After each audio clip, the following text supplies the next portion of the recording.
Bien, aquí de nuevo con Madeline González y con Vidal. ¿A usted le gusta que le diga Madeline, no? Madeline. Le dije Madeline ahorita.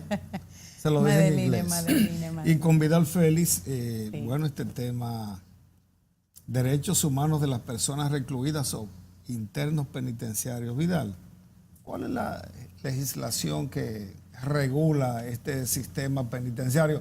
O los tres que yo digo, que ustedes dicen que son dos, pero son tres. El nuevo sistema, el viejo sistema y el de los militares. Dígame de la ley, las leyes que regulan esto. Bueno, la ley que regula lo que es el derecho penitenciario en la República Dominicana es la ley 224, que como establecía precedentemente es la rama del derecho penal que tiene por finalidad darle el trato, una observación y luego la reinserción en la sociedad. Debemos establecer qué es una persona privada de libertad.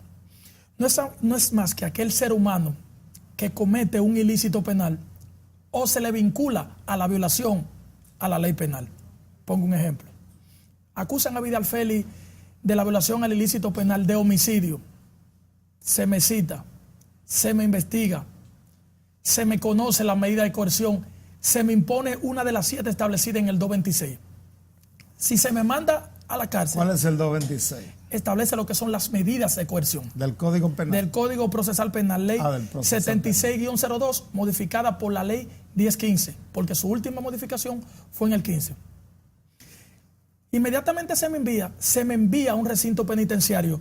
Yo soy privado de libertad, pero de una forma preventiva, porque están abiertos los recursos, ya sea de apelación, un tipo de oposición dentro de la audiencia para resolver un trámite o un incidente. Luego viene lo que es la audiencia preliminar o valoración de los medios de prueba. O sea, toda prueba que se le imputen a un privado de libertad debe ser obtenida, como establece el código, de una forma lícita y legal. 166-26 del mismo código. Se me condena en un tribunal colegiado. Porque hay que establecerle bien a los amigos televidentes que cuando las penas sobrepasan a 5 años es un tribunal colegiado, está compuesto por 3 jueces. Cuando es menos de 5 es unipersonal. Se me condenó a 5 años, porque el juez, hay escala con relación a las penas, de 2 a 5, de 3 a 20 y de 20 a 30. Se me impuso 5 años. Aún sigo privado de libertad, pero preventivamente porque tengo el recurso de apelación pendiente. Luego paso a la corte. La corte puede o ratificarme o bajarme la pena, siempre y cuando el representante de la sociedad... Sube. No, de la única forma que la sube es el Ministerio Público, como juez de la querella, como representante de la sociedad, apela la decisión. Esos 5, si él apela, se me pueden convertir 10, 15 o 20, solamente, excepcionalmente, si él apela. La corte me confirmó los 5 años. Sigo siendo preventivo, porque queda el recurso de casación. ¿Pero le van contando el tiempo? No, aquí no se cuenta. Aquí comienza a contar inmediatamente, a ti te condenan de una forma definitiva e irrevocable con relación al fondo. Quiero hacer una salvedad. No es lo mismo definitivo e irrevocable con relación a un grado que definitivo e irrevocable firme. Cuando es definitivo e irrevocable firme a un fondo es cuando es condenado por un tribunal colegiado. Queda el recurso de la corte. Pero el defensor no entra ahí. El defensor nada más entra en la parte de la violación reclusión al derecho fundamental, porque no puede entrar en virtud de lo que establece el artículo 18 literal E, cuando el caso está judicializado. Ahora, se le condenó y al individuo no se le quiere dar un buen trato dentro del penal, tú salvaguardando lo que es el derecho a la dignidad, al honor, a su integridad física, vamos y conversamos y tratamos, como establecía la licenciada Madeline González, de conversar con las autoridades correspondientes de la Dirección General de Prisiones o al CCR, al nuevo modelo penitenciario. Fuimos a la Suprema determinó que sí, que la ley fue en ese mismo momento, ya soy un individuo privativo de libertad definitivo e irrevocable. Ya los recursos fueron agotados ya de forma ordinaria o extraordinaria. ¿Ves cómo vamos caminando hasta que lo hacemos definitivo e irrevocable y adquiere la autoridad irrevocablemente? Entonces ahí de la cosa entra juzgada. el defensor en Claro. cuanto a la violación de los derechos. Claro que sí. En la reclusión. Claro que sí, ahí entonces el interno es llevado a su sistema penitenciario, llega a un sistema de observación. Vamos a chequear el comportamiento, luego viene el procedimiento de prueba, cómo es su comportamiento dentro del penal, cómo es su adecuamiento dentro de aquí. Luego viene el proceso de capacitación y luego viene el proceso de reinserción a la sociedad, que es el momento cuando ya ha cumplido a cabalidad su pena o ha sido beneficiado o con un indulto o con una revisión constitucional, que quiero hacerle una especie de hueco ahí y darle a demostrar a los amigos televidentes que el artículo 428 de nuestra normativa procesal, que no es más que el compendio del procedimiento a seguir al momento que un individuo viola la ley. El Código Penal establece las penas a seguir con relación al ilícito. El procedimiento te da las pautas de cómo tú debes seguir para tú obtener las penas. Ese tipo de figura de revisión penal se interpone por ante la Cámara Penal de la Suprema Corte de Justicia cuando hay condena firme, ya no hay recurso abierto. Pero se dan cuenta que el homicidio que se le imputa a Vidal Félix fue cometido por la licenciada Madeline González. Entra en vigencia otra normativa o una jurisprudencia benigna o a favor del preso, o cualquier tipo de circunstancia que den objetivo que el individuo no cometió la comisión de los hechos, o se le acusa a Marino de un asesinato con premeditación, acechanza, pero luego se confirma que esa persona que se le imputa está viva. Todo ese proceso es interesante y tiene mucho que ver entonces ahí entre el abogado defensor público, del que la gente común dice, pero el delincuente o el imputado. Ese es el término, imputado, no delincuente. Sí, el imputado sí tiene derecho a un abogado. El imputado vino y mató 5, hizo lo que sea, y el afectado tiene que pagar un abogado. No, hay que hacer la salvedad. Quiero ahí voy. La pregunta es, quiero que me informen sobre eso, porque la gente es la que tiene que saber eso. Si es cierto eso, lo que la gente interpreta, que el imputado sí tiene derecho a un abogado gratis y el que ha sido dañado tiene que pagarlo. ¿Me pueden decir eso? Claro. Mire, existen 2 defensas públicas. O sea, la defensa pública de lo privado de libertad, que es la Oficina Nacional de Defensa Pública, actualmente con su nuevo director, el doctor Rodolfo Valentín, son los que se encargan de dar gratuitamente la asistencia y defensa a las personas privadas de libertad. ¿Bajo qué condiciones? Porque le quiero preguntar. ¿Cualquier persona tiene acceso, aunque tenga dinero? Sí, porque mire lo que sucede. Hay situaciones dilatatorias. Por ejemplo, una persona que tiene abogado privado, va a su audiencia, el abogado le dice a veces, no, tú me tienes que dar tanta cantidad de X para yo subirte, y en plena audiencia lo deja en abandono. ¿Eso es posible?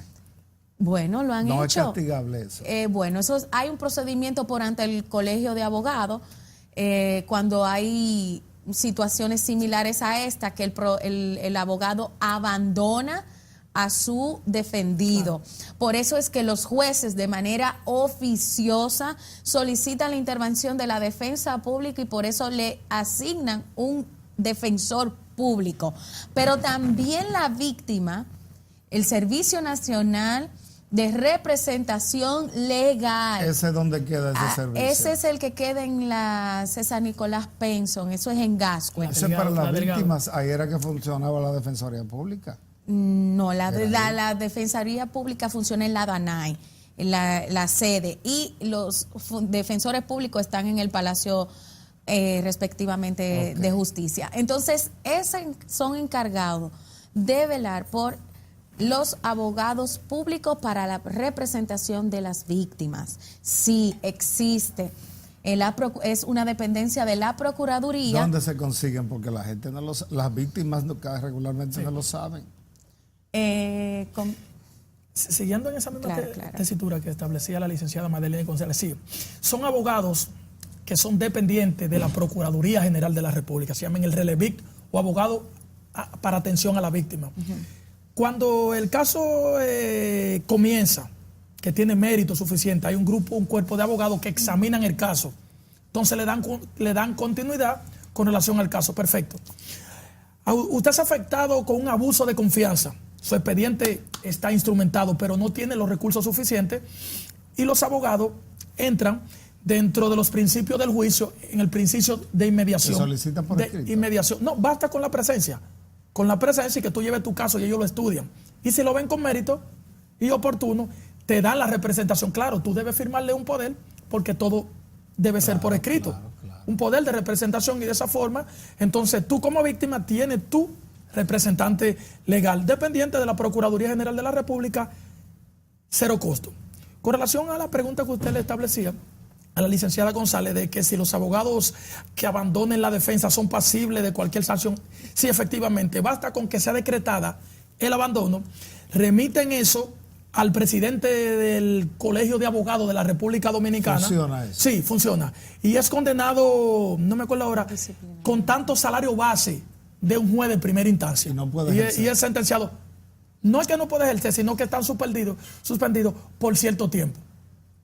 Únicamente por cierto tiempo. El defensor del pueblo en casos ambos, o en eso de la Defensoría Pública, Sí. de la defensa de la víctima, ayuda. Hay gente que son familiares de una víctima y Sí. le dicen, mira, nosotros no tenemos dinero, qué sé yo. Entonces, ¿qué se hace? ¿Qué Se pasa en ese caso? En ese caso se le orienta, se le hace una orientación con referimiento a esas instituciones que brindan este servicio. Hay muchos casos que llegan diario al defensor del pueblo solicitando la representación de un abogado frente a los tribunales, no solo en casos penales, civil, laboral, muchos porque carecen de sustento económico para sustentar o pagarle a un abogado privado. Por eso se le da la orientación correspondiente de mandarlo al Relevic o a la defensa pública en caso que se ameriten ambos. Pero esa es la intervención del defensor del pueblo, porque actualmente el defensor del pueblo no da ese servicio de representar a los ciudadanos frente a los tribunales. Interviene para agilizar, ayuda. Pronto fallo, se le podría decir. Una claro. especie de enlace. Y cuando hablamos de recursos abiertos, ¿a qué nos referimos? Como establecía anteriormente a mi participación, que si usted es condenado en primera instancia por un tribunal colegiado, por 20 años, por la comisión del ilícito que sea, Bueno, ahí sí. entonces queda el recurso de apelación.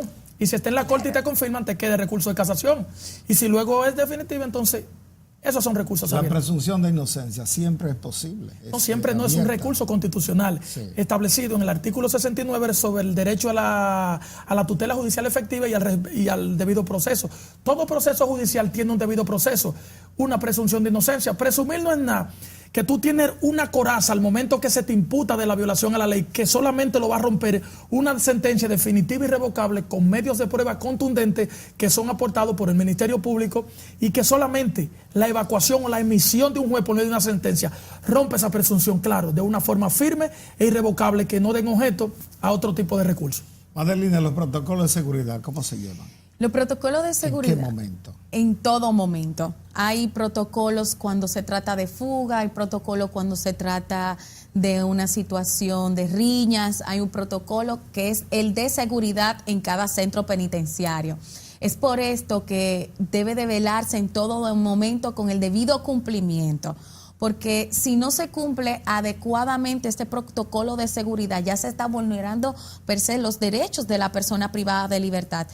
Tiéndase los casos de, por ejemplo, recientemente, cuando a una persona que, vulneró la ley penal y fue maltratado por los mismos internos, esta persona salió en un estado de gravedad de la cárcel por los golpes que le dieron. Entonces, ¿qué sucede? Cuando hay un caso... ¿Quién le daría esos golpes? Los mismos internos. Y estos serán procesados por este proceso, por lo ocurrido, claro. Las personas que infrinjan la ley penal, independientemente de que usted se encuentra cumpliendo una condena en un centro penitenciario, entiéndase que si yo le hago daño... Deben tener seguridad. Pero claro, el protocolo de seguridad... Pero eso se ha violado, ahí pasó un caso reciente. Por lo tanto, deben de ser no solamente sometidos las personas que irrumpieron a esta persona dándole los maltratos físicos, también las personas encargadas del centro, porque debieron estar en vigilancia. La ley 107.13 establece muy bien los servicios que debe de tener y la calidad del trabajo de los funcionarios públicos. Es por eso que en todo momento el protocolo de seguridad debe de cumplirse a cabalidad. Las cárceles de tránsito y el hacinamiento, era del que yo hablaba hace un rato, de la amiga periodista. que se vio en esa situación una cárcel de tránsito, hacinada como con 25 imputadas más, y ella luego, bueno, fue liberada porque fue una cuestión de chantaje. Pero ¿y las demás? No tienen familia, nadie las conoce, no tienen abogados. Esta cuestión de hacer nuevas cárceles también implica hacer cárceles de tránsito de cierto nivel. El Palacio de Justicia será remozado, el Palacio también, el de la provincia. ¿Qué puede pasar ahí? Claro, es obligación de la Procuraduría y del sistema de justicia velar en todo momento para menguar el hacinamiento actual en las cárceles.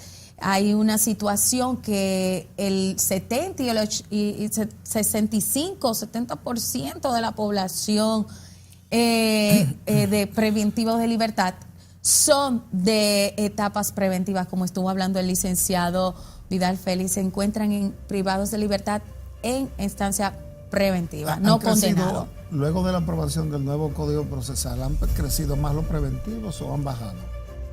Han crecido más. Entonces, eso decían lo contrario los promotores del nuevo código. Bien, vamos a agradecer a Madeline González, de Atención a los Derechos de los Grupos Vulnerables, y también a Vidal Félix, del Departamento de Tutela de Derechos, por haber estado con nosotros en este programa sobre derechos humanos de las personas recluidas. Gracias por haber venido. Gracias a usted por la invitación y su gentileza. Muy bien, señores, pues les deseamos una feliz Semana Santa. Aprovechenla como más les convenga. Y nosotros nos veremos en otro programa del Defensor del Pueblo y el Pueblo. Hasta la próxima.